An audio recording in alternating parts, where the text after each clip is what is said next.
ये पाठ Paschim Bengal board, west Bengal board की कक्षा 5 की पुस्तक हमारा परिवेश के अध्याय मानव शरीर का एक हिस्सा है, जिसका शीर्षक है नरम नरम पंजे के नीचे छुपा उसका नाखून। नीचे इस पाठ का सरल शब्दों में विवरण, एक्सप्लेनेशन और पृष्ठ पर दिए गए अभ्यासों का संक्षिप्त हल, सॉल्यूशंस दिया गया है। पाठ का सरल विवरण, एक्सप्लेनेशन। इस पाठ में बच्चों की बातचीत और मैडम शिक्षिका के माध्यम से अलग अलग जीव जंतुओं के नाखूनों, खुरों और उनकी विशेषताओं के बारे में समझाया गया है। एक बिल्ली के नाखून। सोनम बताती है कि बिल्ली के नाखून आमतौर पर दिखाई नहीं देते, लेकिन कुछ पकड़ते समय वे उसके नरम पंजों से बाहर निकल आते हैं। 2. कुत्तों के नाखून। कौशिका बताती है कि कुत्तों के नाखून नुकीले होते हैं, लेकिन वे बिल्ली की तरह पंजों के अंदर छुपे नहीं रहते, हमेशा बाहर ही दिखते हैं। 3. पक्षियों के नाखून। शिकारी पक्षियों जैसे उल्लू, चील के नाखून बहुत नुकीले और मुड़े हुए कील के समान होते हैं, जिससे वे अपने शिकार या विभिन्न वस्तुओं को पकड़कर उड़ सकें। बतख जैसे पक्षी उड़ते नहीं हैं, इसलिए उनके पैर ऐसे नहीं होते। 4. खुर, हूव्स। जॉन बताता है कि गाय और बकरी जैसे शाकाहारी जानवरों के नाखून खुर कहलाते हैं। ये कुंद, ब्लंट भौंतरे होते हैं, क्योंकि उन्हें शिकार नहीं करना होता। 5. नाखूनों का घिसना। पूनम पूछती है कि इंसान तो नाखून काटते हैं, पर जानवर नहीं काटते, फिर भी उनके नाखून ज्यादा क्यों नहीं बढ़ते? मैडम बताती हैं कि चलने फिरने और काम करने से जानवरों के नाखून अपने आप घिस जाते हैं। 6. त्वचा, बाल और नाखून की देखभाल। ये अंग हमारे शरीर की रक्षा करते हैं। यदि इनकी सफाई साबुन पानी से और देखभाल न की जाए तो नाखूनों में कोनी, गंदगी, चमड़े पर फुंसियां या खुजली और बालों में रूसी, डैंड्रफ व जूं हो सकते हैं। अभ्यास का संक्षिप्त हल, सॉल्यूशंस। तालिका 1. विभिन्न प्राणियों के नाखूनों के संबंध में। पाठ के आधार पर नीचे दी गई तालिका को इस प्रकार भरा जा सकता है। नाखून नहीं है, ऐसे प्राणी। खुर वाले प्राणी, कुछ नुकीले नाखून वाले प्राणी, अधिक नुकीले नाखून वाले प्राणी। केंचुआ, सांप, मछली, गाय, बकरी, घोड़ा, मनुष्य, बंदर, बिल्ली, शेर, चील, उल्लू। तालिका 2. चमड़ा, नाखून, बाल की समस्या और समाधान। चमड़ा, बाल, नाखून में क्या क्या समस्याएं होती हैं? उससे क्या क्या कष्ट होता है? उस समय क्या करने से अच्छा होता है? 1. चमड़े, त्वचा पर फुंसियां और खुजली होना। शरीर में जलन और तेज खुजली होती है, दर्द होता है। साबुन और साफ पानी से रोजाना नहाना चाहिए और डॉक्टर की सलाह से दवा लगानी चाहिए। 2. नाखूनों में गंदगी, कोनी जमना। खाना खाते समय गंदगी पेट में जाती है, जिससे पेट खराब या बीमारी हो सकती है। नाखूनों को नियमित रूप से काटना चाहिए और हाथ धोते समय उन्हें अच्छे से साफ करना चाहिए। 3. बालों में रूसी और जूं होना। सिर में बहुत खुजली होती है और बाल कमजोर होकर टूटने लगते हैं। बालों में नियमित रूप से तेल लगाना चाहिए। साफ पानी और शैम्पू, साबुन से बाल धोने चाहिए।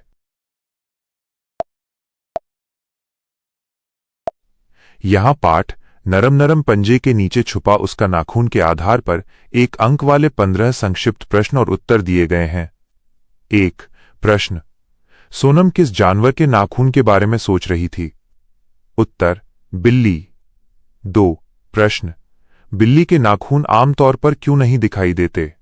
उत्तर: क्योंकि वे उसके नरम पंजों के नीचे छुपे रहते हैं। 3. प्रश्न: बिल्ली के नाखून कब बाहर निकल आते हैं? उत्तर: कुछ पकड़ते समय। 4. प्रश्न: सिराज के अनुसार बिल्ली की तरह और किस जानवर के नाखून होते हैं? उत्तर: कुत्ते के। 5. प्रश्न: कुत्ते के नाखून कैसे होते हैं? उत्तर: नुकीले। 6. प्रश्न: क्या कुत्ते के नाखून पंजों में छुपे रहते हैं? उत्तर: नहीं, वे बाहर ही रहते हैं। 7. प्रश्न: अधिकतर किन जीवों के नाखून नुकीले होते हैं? उत्तर: पक्षियों के। 8. प्रश्न: पक्षी अपने नाखूनों का उपयोग किस काम के लिए करते हैं? उत्तर: विभिन्न वस्तुओं को पकड़कर उड़ने के लिए। 9. प्रश्न: किस पक्षी के पैर में शिकारियों जैसे नुकीले नाखून नहीं होते? उत्तर: बतख के। 10. प्रश्न: चील और उल्लू के नाखून किसके समान होते हैं? उत्तर: कील के समान, टेढ़े और नुकीले। 11. प्रश्न: गाय और बकरी के नाखून को क्या कहा जाता है? उत्तर: खुर। 12. प्रश्न: गाय और बकरी के खुर नाखून धारदार क्यों नहीं होते? उत्तर, क्योंकि वे मछली या कीड़ा नहीं पकड़ते, शाकाहारी होते हैं। 13 प्रश्न, मैडम के अनुसार किन प्राणियों के नाखून बहुत नुकीले होते हैं? उत्तर, शिकारी पशु पक्षियों के। 14 प्रश्न, बिना काटे ही जानवरों के नाखून अधिक क्यों नहीं बढ़ते? उत्तर, क्योंकि चलने फिरने से उनके नाखून घिस जाते हैं। 15 प्रश्न, नाखूनों में सफाई न रखने से क्या जमा हो जाती है? उत्तर, कोनी, गंदगी। यह पश्चिम बंगाल बोर्ड की कक्षा 5 की पुस्तक हमारा परिवेश के मानव शरीर अध्याय का एक पाठ है, जिसका शीर्षक है छोटी बड़ी हड्डी की कहानी। आइए इस पूरे पाठ को बिंदुवार 1 by 1 आसान हिंदी में समझते हैं और नीचे दी गई तालिका टेबल को हल करते हैं। पाठ का आसान सारांश, लाइन बाय लाइन एक्सप्लेनेशन। 1. उंगलियों के जोड़, फिंगर जॉइंट्स। घटना, शिक्षक सर ने सोहन को बुलाकर एक पाइप को अंगूठे और तर्जनी इंडेक्स फिंगर पहली उंगली से पकड़ने को कहा। फिर उन्होंने सभी बच्चों से उंगलियों को ध्यान से देखने और उनके मोड़ जॉइंट्स गिनने को कहा। बच्चों के जवाब, तारांकन जफर ने बताया कि अंगूठे में 2 मोड़ जॉइंट्स होते हैं और तर्जनी उंगली में 3 मोड़ होते हैं। जिको ने ध्यान दिया कि दोनों उंगलियों की शुरुआत हथेली में अलग अलग जगहों से होती है। रुकैया ने बताया कि इन जगहों से 2 हड्डियां कलाई, रिस्ट तक जाती हैं। 2. कलाई और हथेली की हड्डियां। सर ने बच्चों की समझ की तारीफ की और एक नया सवाल पूछा, कलाई से 5 उंगलियों तक कुल कितनी हड्डियां हैं, गिनो। सर ने इसे समझाने के लिए ब्लैक बोर्ड पर एक हाथ का चित्र भी बनाया। 3. पूरे शरीर में कितनी हड्डियां हैं?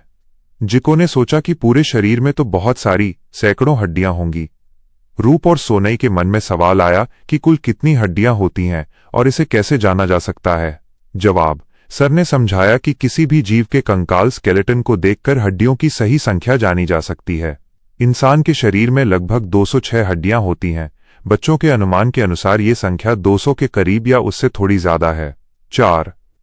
हाथ और पैर की हड्डियों का आकार। कलाई से केहुनी कोहनी एल्बो तक। अरूप ने अपने दाहिने हाथ को दबाकर महसूस किया और पाया कि कलाई से कोहनी तक 2 हड्डियां होती हैं। विज्ञान में इन्हें रेडियस और अल्ना कहते हैं। कोहनी से कंधे तक, यहां नली पाइप के समान एक ही बड़ी हड्डी होती है, इसे ह्यूमरस कहते हैं।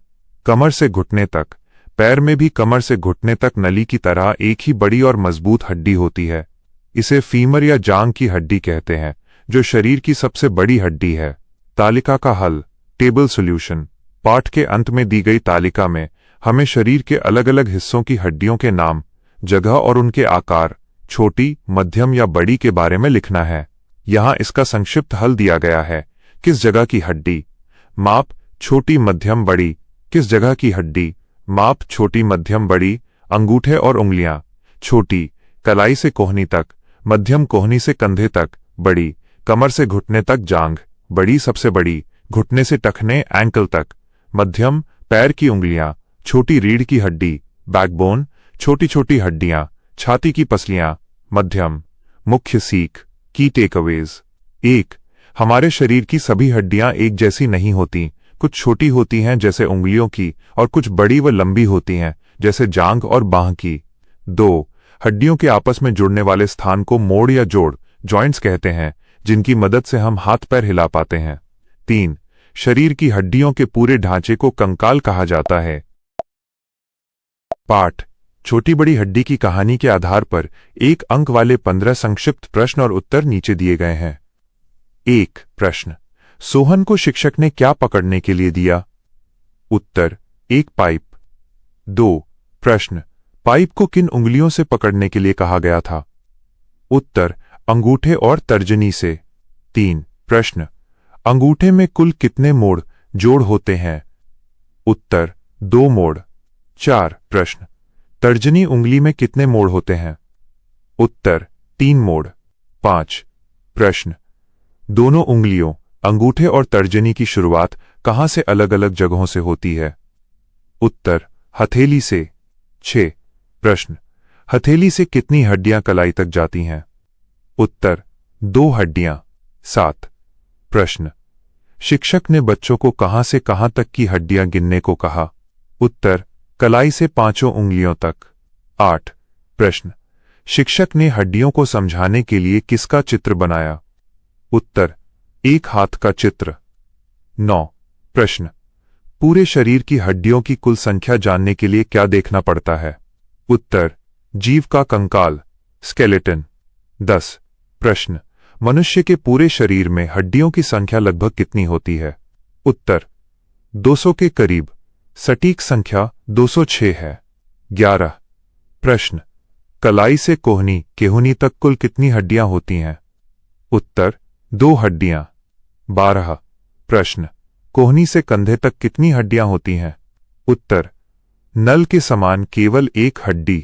13 प्रश्न, कमर से घुटने तक कितनी हड्डियां होती हैं? उत्तर, नली की तरह केवल 1 हड्डी। 14 प्रश्न, हड्डियों के आपस में मुड़ने या झुकने वाले स्थान को क्या कहते हैं? उत्तर, मोड़ या जोड़, जॉइंट्स। 15 प्रश्न, क्या हमारे शरीर की सभी हड्डियां एक ही माप आकार की होती हैं?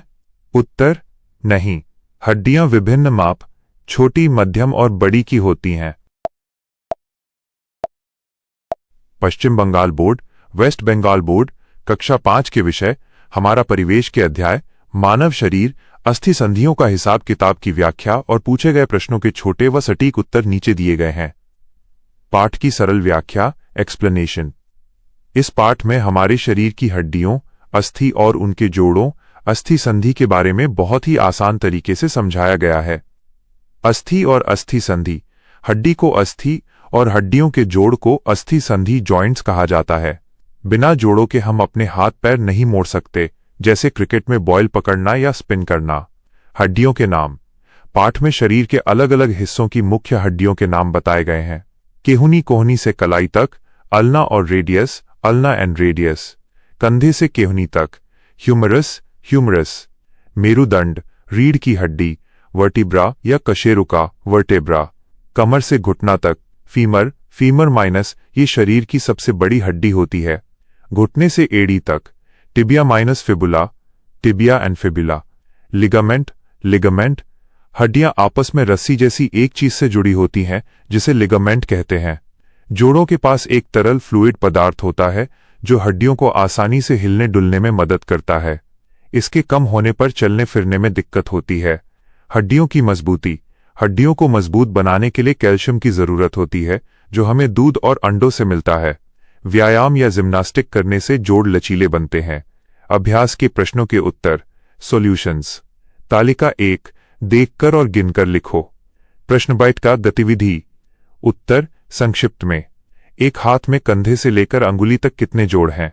मुख्य रूप से 3 बड़े जोड़ हैं, कंधा, कोहनी, कलाई, और उंगलियों में छोटे छोटे जोड़ होते हैं। कंधे से अंगुली तक कितनी हड्डियां हैं? शरीर में कितनी अस्थियां हैं? कंधे से अंगुली तक एक हाथ में लगभग 30 हड्डियां होती हैं। एक वयस्क मानव शरीर में कुल 206 अस्थियां, हड्डियां होती हैं। बच्चों में ये संख्या अधिक होती है। तालिका 2, अस्थि मजबूत और लचीला बनाने के बारे में चर्चा। नीचे दी गई तालिका को अपनी कॉपी में भरने के लिए ये संक्षिप्त उत्तर लिखें। अस्थि मजबूत होने से सुविधा। क्या करने से अस्थि मजबूत होगी? अस्थि संधि लचीला होने पर क्या सुविधा होगी? क्या करने से अस्थि संधि लचीला होती है? शरीर को सही आकार मिलता है। भारी सामान उठाने और काम करने में आसानी होती है। कैल्शियम युक्त भोजन जैसे दूध और अंडा खाना चाहिए। धूप में बैठना चाहिए, विटामिन डी के लिए। शरीर को आसानी से झुकाया और मोड़ा जा सकता है। दौड़ने, कूदने और फुर्ती से काम करने में आसानी होती है। नियमित व्यायाम, योग और जिम्नास्टिक करना चाहिए। जोड़ों को सक्रिय रखना चाहिए। इस अध्याय मानव शरीर माइनस अस्थि संधियों का हिसाब किताब के आधार पर 1 अंक वाले 15 लघु प्रश्न और उनके उत्तर नीचे दिए गए हैं। 1 प्रश्न, हड्डी को अन्य किस नाम से जाना जाता है? उत्तर, अस्थि। 2 प्रश्न, हड्डियों के जोड़ को क्या कहते हैं? उत्तर, अस्थि संधि। 3 प्रश्न, कोहनी केहूनी से कलाई तक कौन सी 2 हड्डियां होती हैं? उत्तर, अल्ना और रेडियस। 4 प्रश्न, कंधे से कोहनी तक की हड्डी का नाम क्या है? उत्तर, ह्यूमेरस। 5 प्रश्न, रीढ़ की हड्डी को विज्ञान की भाषा में क्या कहते हैं? उत्तर, मेरुदंड, वर्टिब्रा या कशेरुका। 6 प्रश्न, कमर से घुटने तक की हड्डी का नाम क्या है? उत्तर, फीमर। 7 प्रश्न, घुटने से एड़ी तक कौन सी हड्डियां पाई जाती हैं? उत्तर, टिबिया और फिबुला। 8 प्रश्न, हड्डियों को आपस में जोड़ने वाले रस्सी जैसे पदार्थ को क्या कहते हैं? उत्तर, लिगामेंट। 9 प्रश्न, अस्थि संधि के चारों ओर कौन सा पदार्थ फैला रहता है? उत्तर, एक तरह का तरल पदार्थ, फ्लूइड। 10 प्रश्न, जोड़ों के पास का तरल पदार्थ कम हो जाने पर क्या समस्या होती है? उत्तर, चलने फिरने में असुविधा होती है। 11 प्रश्न, किस खेल या कला को करने से अस्थि संधि अत्यधिक लचीली होती है? उत्तर, जिम्नास्टिक या व्यायाम। 12 प्रश्न, अस्थि हड्डियों को मजबूत बनाने के लिए किस तत्व की जरूरत होती है? उत्तर, कैल्शियम। 13 प्रश्न, कैल्शियम के 2 प्रमुख स्रोत कौन से हैं जो पाठ में बताए गए हैं? उत्तर, दूध और अंडा। 14 प्रश्न, क्रिकेट में स्पिनर गेंद को छोड़ते समय शरीर के किस हिस्से के जोड़ों का उपयोग करता है? उत्तर, कलाई और उंगलियों के जोड़। 15 प्रश्न, एक वयस्क मानव शरीर में कुल कितनी हड्डियां अस्थियां होती हैं? उत्तर, 206 अस्थियां। आपकी पाठ्यपुस्तक के अध्याय पेशियों के संबंध में कुछ बातें का पूरा विवरण और नीचे दी गई तालिका टेबल का संक्षिप्त हल दिया गया है। पाठ का सरल स्पष्टीकरण बिंदुवार। 1 पेशी मसल क्या है और ये क्या करती है? हड्डियों की मददगार पेशियां हमारे शरीर में हड्डियों की सहायता करती हैं। ये एक हड्डी से शुरू होकर दूसरी जगह हड्डी पर समाप्त होती हैं। लचीलापन, वैसे तो पेशियां नर्म होती हैं, लेकिन जब हम इन्हें खींचते हैं या कोई भारी काम करते हैं तो ये सख्त कड़ी हो जाती हैं। 2 पेशियों को मजबूत कैसे बनाएं? सही खानपान, मछली, मांस, मशरूम, कुकुरमुत्ता, दाल और सोयाबीन खाने से पेशियां मजबूत होती हैं क्योंकि इनमें प्रोटीन होता है। व्यायाम, नियमित थोड़ा व्यायाम करने और हाथों पैरों को बीच बीच में खींचने और छोड़ने स्ट्रेचिंग से पेशियां शक्तिशाली बनती हैं। 3 अलग अलग कामों में अलग पेशियां, हमारे शरीर के अलग अलग अंगों में अलग प्रकार की पेशियां होती हैं। जैसे लिखने के लिए हाथ की पेशियां, गेंदबाजी क्रिकेट करने के लिए अलग पेशी और देखने या पढ़ने के लिए आंख की पेशियां काम आती हैं। 4 अन्य प्राणियों जानवरों में पेशियां, बाघ के मुंह जबड़े की पेशियों में बहुत ताकत होती है जिससे वो शिकार दबोचता है। पक्षियों के पंखों की पेशियां बहुत शक्तिशाली होती हैं जो उन्हें उड़ने में मदद करती हैं। केंचुआ अर्थवर्म, केंचुए के शरीर में हड्डियां नहीं होती, उसका पूरा शरीर केवल पेशियों से बना होता है। 5 अगर हमारे शरीर में हड्डियां न होती तो हमारा चलना फिरना केंचुए जैसा रेंगने वाला हो जाता। आंख और जीभ, हमारी आंखों में हड्डी नहीं होती, वहां सिर्फ पेशियां उन्हें घुमाती हैं। जीभ भी पूरी तरह से एक पेशी ही है जो खाना चबाने, निगलने और बात करने में मदद करती है। तालिका का संक्षिप्त हल सॉल्व इन शॉर्ट। नीचे दी गई तालिका को पाठ के आधार पर और समझने के लिए आसानी से भरा गया है।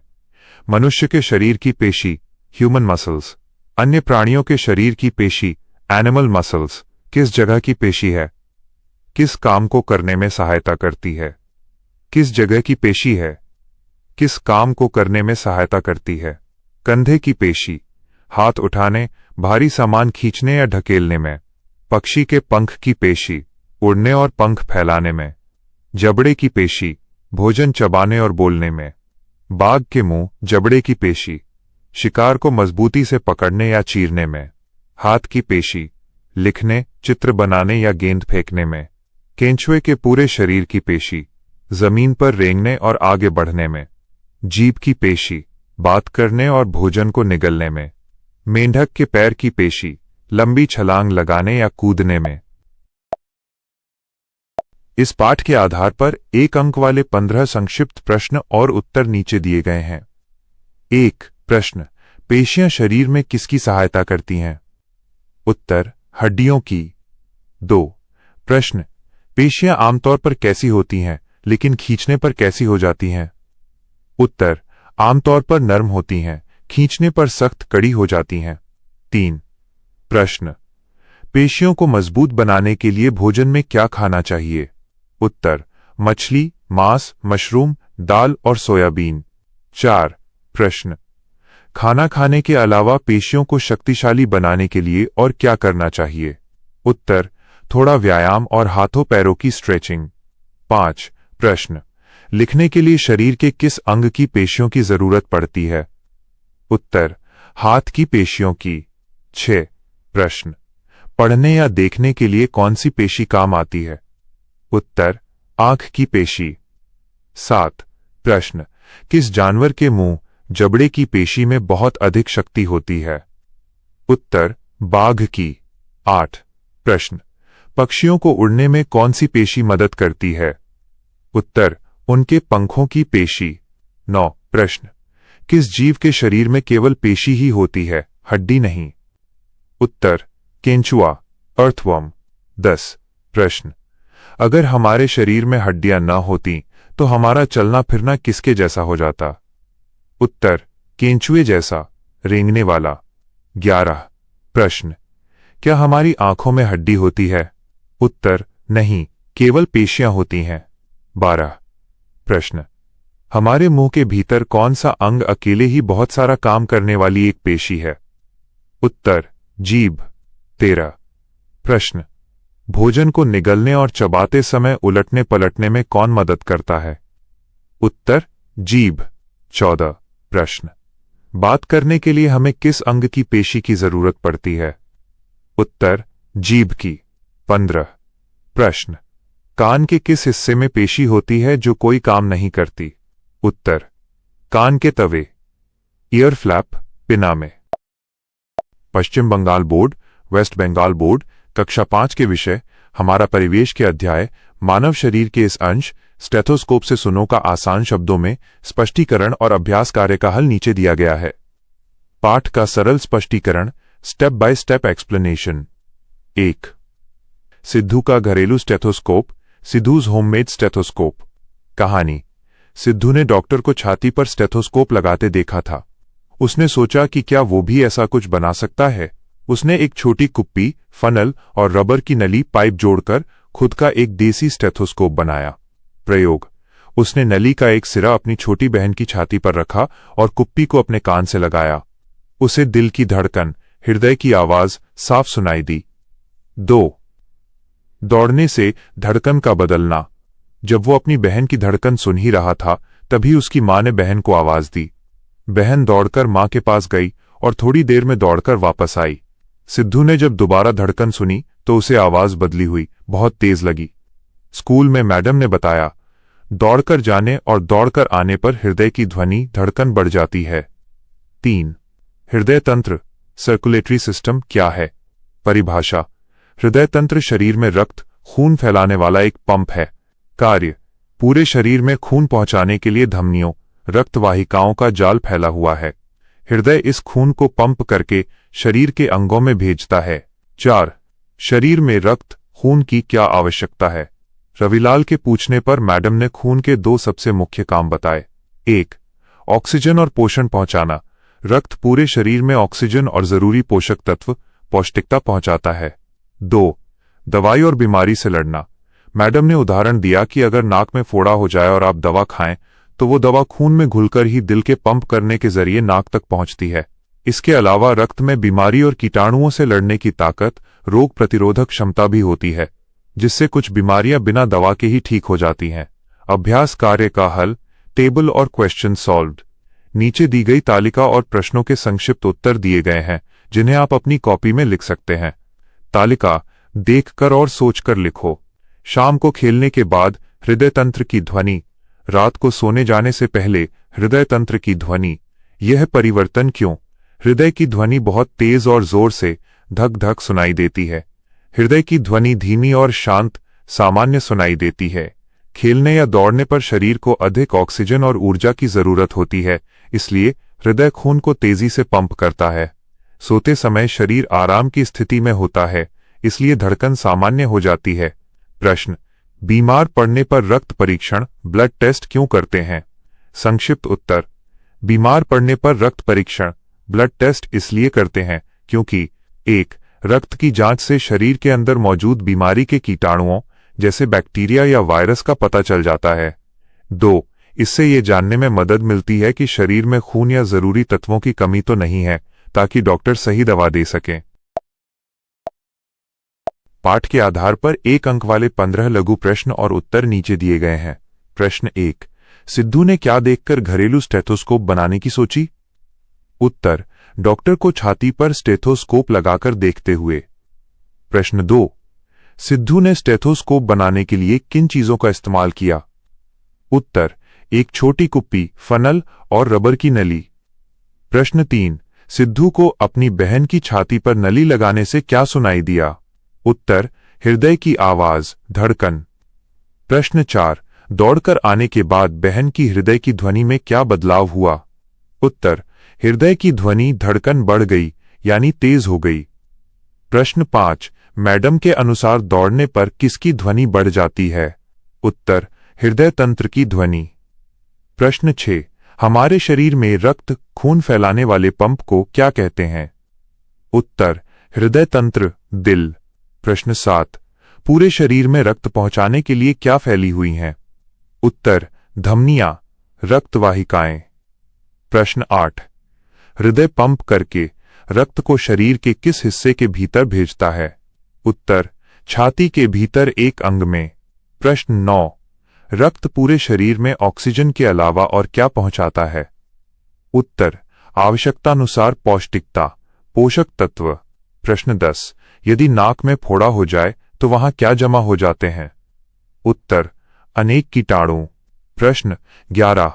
फोड़े को नष्ट करने वाली दवा अंगों तक कैसे पहुंचती है? उत्तर: खून में घुलकर हृदय के पंप करने द्वारा। प्रश्न 12. रक्त में कीटाणुओं के अलावा और क्या रोकने की क्षमता होती है? उत्तर: रोग रोकने की क्षमता, प्रतिरोधक क्षमता। प्रश्न 13. कुछ बीमारियां बिना दवा के ही क्यों ठीक हो जाती हैं? उत्तर: क्योंकि रक्त में स्वयं रोग रोकने की ताकत होती है। प्रश्न 14. रात को सोने जाने से पहले हृदय की ध्वनि कैसी होती है? उत्तर: धीमी और शांत, सामान्य। प्रश्न 15. बीमार पड़ने पर डॉक्टर कौन सी जांच, परीक्षण करवाते हैं? उत्तर: रक्त परीक्षण, ब्लड टेस्ट। यह अध्याय पश्चिम बंगाल बोर्ड कक्षा 5 की पुस्तक हमारा परिवेश के मानव शरीर भाग से है, जिसका शीर्षक है वायु में उड़ते रोगाणु। इसमें मुख्य रूप से हवा से फैलने वाली बीमारियों जैसे फ्लू और विशेष रूप से यक्ष्मा, ट्यूबरकुलोसिस के बारे में बातचीत के माध्यम से समझाया गया है। आइए इस पूरे पाठ को बिंदुवार 1 by 1 आसान हिंदी में समझते हैं और इसके मुख्य प्रश्नों को संक्षेप में हल करते हैं। पाठ का आसान सारांश, लाइन बाय लाइन एक्सप्लेनेशन। 1. हवा में बीमारी के रोगाणु, जर्म्स का फैलना। घटना: रास्ते में बहुत धूल थी, जिससे अनंत काका को छींक आने लगी। उन्होंने तुरंत अपने मुंह को रुमाल से ढक लिया। सीख: अगर वे मुंह नहीं ढकते तो उनके मुंह से निकलने वाले फ्लू, इन्फ्लुएंजा या अन्य बीमारियों के रोगाणु हवा में मिल जाते और दूसरों को बीमार कर सकते थे। 2. यक्ष्मा टीबी क्या है और इसके लक्षण क्या हैं? जब छात्र सुभाष ने पूछा कि हवा में और कौन से रोगाणु रहते हैं, तो मैडम ने यक्ष्मा, टीबी, ट्यूबरकुलोसिस के बारे में बताया। यह मुख्य रूप से फेफड़ों, लंग्स की बीमारी है, लेकिन ये शरीर के दूसरे अंगों में भी हो सकती है। शुरुआती लक्षण: तारांकन, शुरुआत में शाम को बुखार आना और रात में पसीना निकलना, सांस लेने में तकलीफ होना और सोकर उठने पर लगातार खांसी आना, भूख न लगना, खाने में अरुचि और छाती में दर्द होना। गंभीर लक्षण: बीमारी बढ़ने पर खांसी के साथ ताज़ा खून निकलना और लगातार वजन कम होना। 3. बीमारी कैसे फैलती है? ये बीमारी बीमार व्यक्ति के कफ, बलगम, छींक, थूक और उसके सामने खड़े होकर बात करने से हवा के जरिए फैलती है। 4. यक्ष्मा का इलाज और इतिहास। इलाज: इस बीमारी को ठीक होने में लगभग साल भर का समय लगता है और इसके लिए अस्पताल में DOT चिकित्सा करवानी पड़ती है। अब ये बीमारी पूरी तरह ठीक हो जाती है। पुराना समय: 60-70 साल पहले इसका अच्छा इलाज नहीं था। तब लोग सिर्फ अच्छा खान पान और प्रदूषण मुक्त हवा जैसे पहाड़ों पर जाना के भरोसे रहते थे, फिर भी पूरी तरह ठीक नहीं हो पाते थे। इतिहास: इस बीमारी का जीवाणु, बैक्टीरिया, मनुष्य के शरीर में 7000 वर्ष पहले भी मिला था, लेकिन इस जीवाणु माइकोबैक्टीरियम ट्यूबरकुलोसिस की खोज लगभग 130 साल पहले रॉबर्ट कोच द्वारा हुई थी। देरी से इलाज क्यों शुरू हुआ? जीवाणु की खोज के बाद भी उसे मारने वाली दवाइयां बनाने, उनके कई परीक्षण टेस्ट्स करने और उनके परिणामों को देखने में समय लगा। इसीलिए सही चिकित्सा 60-70 साल पहले शुरू हो पाई। मुख्य प्रश्न और उनके संक्षिप्त उत्तर, शॉर्ट सॉल्यूशंस। यहाँ पाठ के आधार पर बनने वाले मुख्य प्रश्न और उनके सटीक उत्तर दिए गए हैं। प्रश्न 1, छींकते या खांसते समय मुंह पर रुमाल रखना क्यों जरूरी है?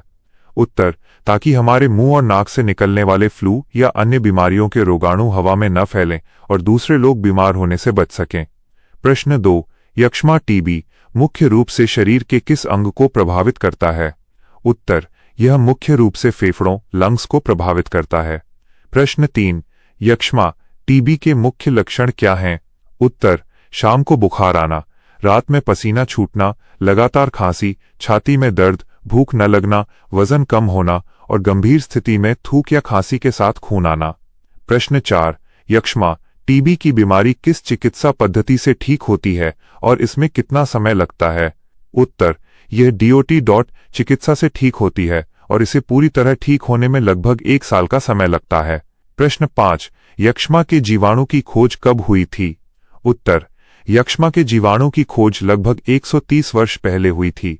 यदि पाठ अध्याय वायु में उड़ते रोगाणु के आधार पर 1 अंक वाले 15 लघु प्रश्न और उनके उत्तर नीचे दिए गए हैं।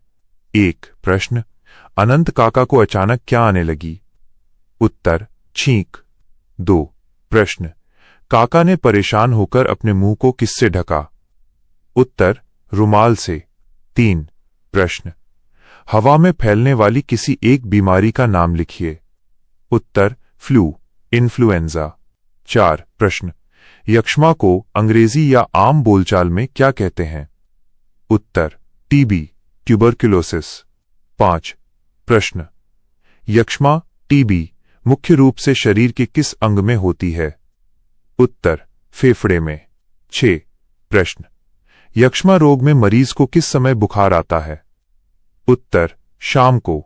7 प्रश्न, यक्ष्मा के मरीज को किस समय पसीना निकलता है? उत्तर, रात में। 8 प्रश्न, सोकर उठने पर लगातार क्या होती है? उत्तर, खांसी। 9 प्रश्न, बीमारी बढ़ जाने पर खांसी के साथ क्या निकलता है? उत्तर, ताजा खून। 10 प्रश्न, यक्ष्मा की बीमारी में वजन पर क्या असर पड़ता है? उत्तर, वजन क्रमशः कम होने लगता है। 11 प्रश्न, यक्ष्मा का रोग किसके द्वारा माध्यम फैलता है? उत्तर, कफ, छींक, थूक और हवा द्वारा।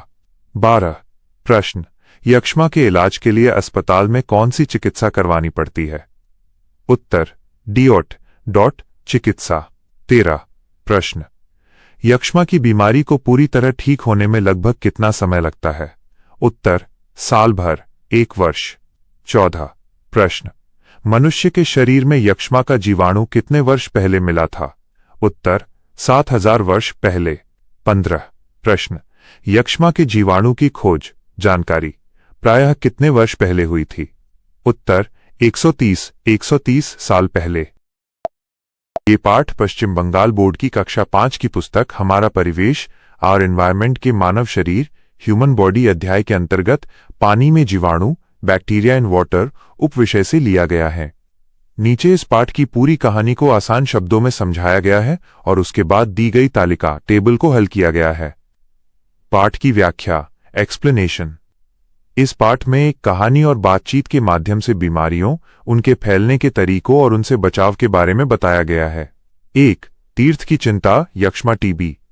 तीर्थ को डर है कि हवा से यक्ष्मा ट्यूबरकुलोसिस का जीवाणु उसके शरीर में न चला जाए, क्योंकि इसकी दवा 1 साल तक खानी पड़ती है। 2. प्रतिरोधक क्षमता, इम्यूनिटी।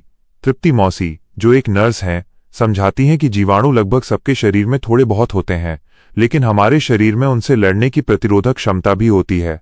3. बीमारी क्यों होती है? धूल धुएं वाले माहौल में रहने, ज्यादा मेहनत करने और ठीक से खाना न खाने के कारण शरीर की रोग प्रतिरोधक क्षमता कमजोर हो जाती है, जिससे लोग बीमार पड़ते हैं। तीर्थ को बचपन में बीसीजी का टीका लगा है, जो टीबी से बचाता है। 4. ORS। ORS का महत्व। सपना की मां बताती हैं कि सपना को रात से उल्टी और चावल के धोवन, धुले पानी जैसे पतले दस्त हो रहे हैं। तृप्ति मौसी बताती हैं कि ये दूषित गंदा पानी या बिना ढका खाना खाने से होता है। वे ORS बनाने की विधि बताती हैं। पानी को 20 मिनट उबालकर ठंडा करें। फिर 1 गिलास पानी में 1 चम्मच चीनी और 1 चुटकी नमक मिलाएं। तारांकन, यह शरीर में पानी की कमी, डिहाइड्रेशन को पूरा करता है। 5. कॉलरा, हैजा। मौसी बताती हैं कि चावल के पानी जैसे पतले दस्त और लगातार उल्टी होना कॉलरा के लक्षण हैं। ऐसी स्थिति में तुरंत अस्पताल जाना चाहिए। तालिका का हल। Table solution. पाठ्यपुस्तक में दी गई तालिका को संक्षेप में नीचे हल किया गया है। क्र सम। बीमारी का नाम, डिजीज। हवा द्वारा, पानी द्वारा, मोड ऑफ ट्रांसमिशन। बीमारी के लक्षण, सिम्टम्स 1। Typhoid, typhoid. पानी द्वारा, दूषित भोजन और पानी, तेज बुखार आना, सिर दर्द और पेट में दर्द होना। 2. Pneumonia, pneumonia. हवा द्वारा, खांसने और छींकने से, तेज बुखार, सांस लेने में तकलीफ और खांसी आना। 3. Allergy, allergy. हवा द्वारा, धूल, परागकण या धुएं से, छींके आना, त्वचा पर चकत्ते, रैशेज या खुजली होना। 4. कृमि प्रभावित रोग, वर्म्स। पानी द्वारा, मिट्टी या दूषित पानी से, पेट में दर्द, भूख न लगना और वजन कम होना। 5. माम्प्स, गलसुआ, मम्प्स। हवा द्वारा, लार या छींकने की बूंदों से, कान के नीचे लार ग्रंथियों, गाल में सूजन और दर्द। 6. कॉलरा, पतले दस्त, कॉलेरा। पानी द्वारा, दूषित पानी और भोजन, चावल के धोवन जैसे पतले दस्त और बार बार उल्टी होना। अतिरिक्त प्रश्न, पोस्टर कार्य। प्रश्न, ORS। ORS किस काम आता है? यह किस प्रकार तैयार होता है? काम, यह शरीर में डायरिया या उल्टी के कारण होने वाली पानी और नमक की कमी, निर्जलीकरण, डिहाइड्रेशन को दूर करने के काम आता है। तैयार करने की विधि। 1. पीने के पानी को 20 मिनट तक उबालें और फिर उसे ठंडा होने दें। 2. 1 गिलास इस उबले हुए पानी में 1 चम्मच चीनी मिलाएं। 3. उसमें 1 चुटकी नमक डालकर अच्छी तरह घोल लें। ORS तैयार है। यहां पाठ पानी में जीवाणु के आधार पर 1-1 अंक वाले 15 संक्षिप्त प्रश्न और उनके उत्तर दिए गए हैं। 1. प्रश्न, तीर्थ को किस बीमारी का जीवाणु शरीर में प्रवेश करने की चिंता थी? उत्तर, यक्ष्मा, TB। 2. प्रश्न, यक्ष्मा TB होने पर सामान्यतः कितने समय तक दवा लेनी होती है? उत्तर, 1 साल तक। 3. प्रश्न, तृप्ति मौसी पेशे से क्या थीं? उत्तर, नर्स। 4. प्रश्न, शरीर के भीतर जीवाणुओं से लड़ने की क्षमता को क्या कहते हैं? उत्तर, रोग प्रतिरोधक क्षमता, इम्यूनिटी। 5. प्रश्न, कैसे वातावरण में रहने से रोग प्रतिरोधक क्षमता ठीक से विकसित नहीं हो पाती? उत्तर, धूल और धुएं से भरे वातावरण में। 6. प्रश्न, तीर्थ को यक्ष्मा से बचाव के लिए बचपन में कौन सा टीका लगा था? उत्तर, BCG का टीका। 7. प्रश्न, सपना को रात से क्या तकलीफ हो रही थी? उत्तर, उल्टी और दस्त। 8. प्रश्न, सपना के दस्त का पानी किस तरह का दिख रहा था? उत्तर, चावल के धोवन, धुले पानी जैसा। 9. प्रश्न, तृप्ति मौसी ने सपना की मां को पानी में क्या क्या मिलाकर पिलाने को कहा? उत्तर, नमक और चीनी। 10. प्रश्न, ORS का पूरा नाम क्या है? उत्तर, oral rehydration salt, oral rehydration salts. 11. प्रश्न, ORS बनाने के लिए पानी को कितने मिनट तक उबालना चाहिए? उत्तर, 20 मिनट। 12. प्रश्न, 1 गिलास उबले पानी में कितनी चीनी और कितना नमक डालना चाहिए? उत्तर, 1 चम्मच चीनी और 1 चुटकी नमक। 13. प्रश्न, पतले दस्त और उल्टी होने के कारण शरीर में किस चीज की कमी हो जाती है? उत्तर, नमक और पानी की। 14. प्रश्न, बिना ढके रखे भोजन और प्रदूषित पानी पीने से कौन सी गंभीर बीमारी हो सकती है?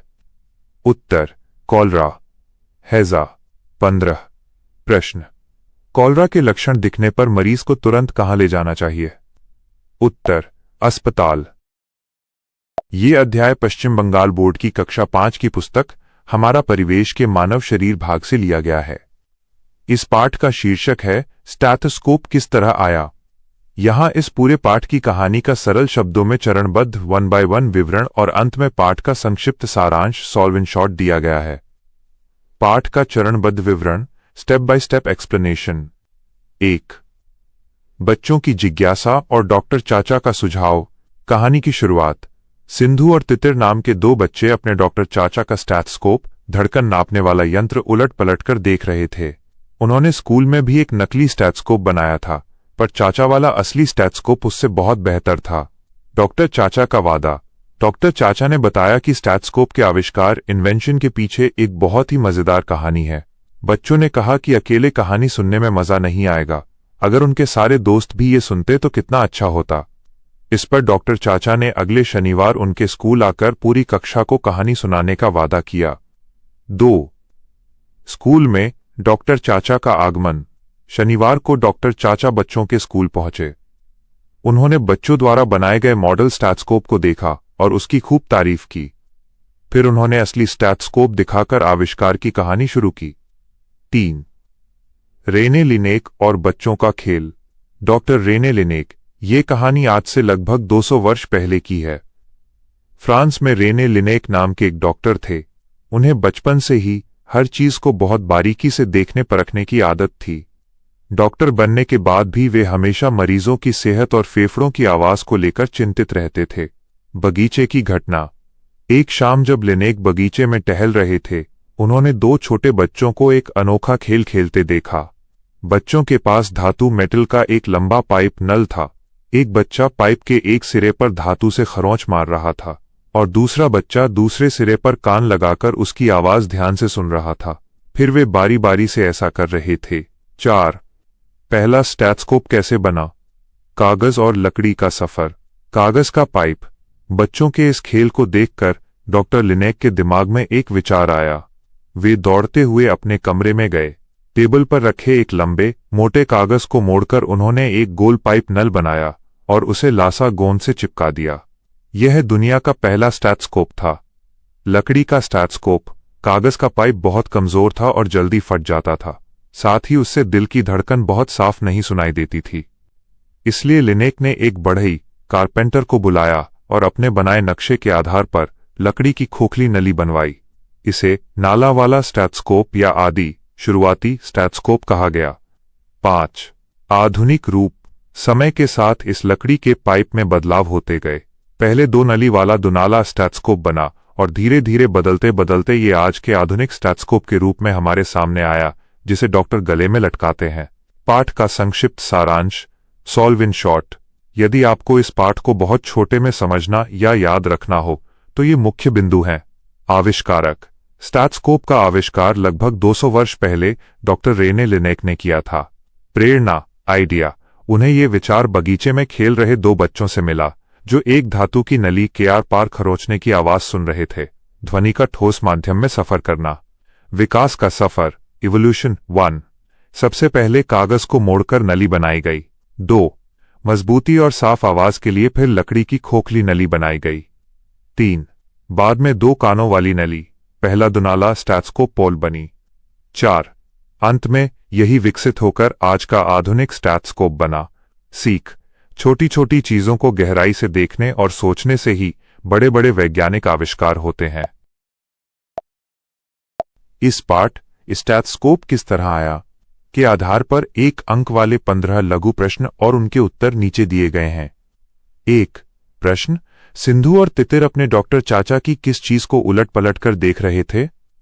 उत्तर, स्टेथोस्कोप। 2. प्रश्न, बच्चों ने अकेले कहानी सुनने से क्यों मना किया। उत्तर, क्योंकि वे चाहते थे कि उनके सारे दोस्त भी ये मजेदार कहानी सुने। 3. प्रश्न, डॉक्टर चाचा ने कहानी सुनाने के लिए बच्चों के स्कूल आने का कौन सा दिन तय किया। उत्तर, अगला शनिवार। 4. प्रश्न, स्कूल आकर डॉक्टर चाचा ने सबसे पहले किसकी सराहना तारीफ की। उत्तर, बच्चों द्वारा बनाए गए स्टेथोस्कोप के मॉडल की। 5. प्रश्न, स्टेथोस्कोप के आविष्कार की कहानी कितने वर्ष पुरानी है। उत्तर, लगभग 200 वर्ष पुरानी। 6. प्रश्न, स्टेथोस्कोप का आविष्कार करने वाले डॉक्टर का क्या नाम था? उत्तर, डॉक्टर रेने लिनेक। 7। प्रश्न, डॉक्टर रेने लिनेक को बचपन से ही कौन सी आदत थी? उत्तर, सभी चीजों को सूक्ष्मता बारीकी से जांचने परखने की। 8। प्रश्न, डॉक्टर लिनेक अपने पेशे को लेकर किस बात से चिंतित रहते थे? उत्तर, मरीजों के फेफड़ों की आवाज को लेकर। 9। प्रश्न, लिनेक ने बगीचे में बच्चों को किस चीज से बना नल पाइप लेकर खेलते देखा? उत्तर, धातु मेटल से बना नल। 10। प्रश्न, बगीचे में बच्चे धातु के नल से क्या खेल खेल रहे थे? उत्तर, एक सिरे से खरोंच मारकर दूसरे सिरे पर कान लगाकर आवाज सुनने का खेल। 11। प्रश्न, डॉक्टर लिनेक ने दौड़कर अपने कमरे में सबसे पहला स्टेथोस्कोप किस चीज से बनाया? उत्तर, एक लंबे और मोटे कागज को गोल मोड़कर। 12। प्रश्न, कागज से बने नल में क्या कमी थी? उत्तर, वो आसानी से नष्ट फट हो जाता था और धड़कन साफ नहीं सुनाई देती थी। 13। प्रश्न, कागज का नल नाकाम होने पर लिनेक ने किसे बुलाया? उत्तर, एक बढ़ई कारपेंटर को। 14। प्रश्न, बढ़ई ने डॉक्टर लिनेक के नक्शे के आधार पर किस चीज का स्टेथोस्कोप बनाया? उत्तर, लकड़ी की खोखली नली का। 15। प्रश्न, 2 कानों वाले स्टेथोस्कोप को पाठ में क्या नाम दिया गया है? उत्तर, पहला दुनाला स्टेथोस्कोप।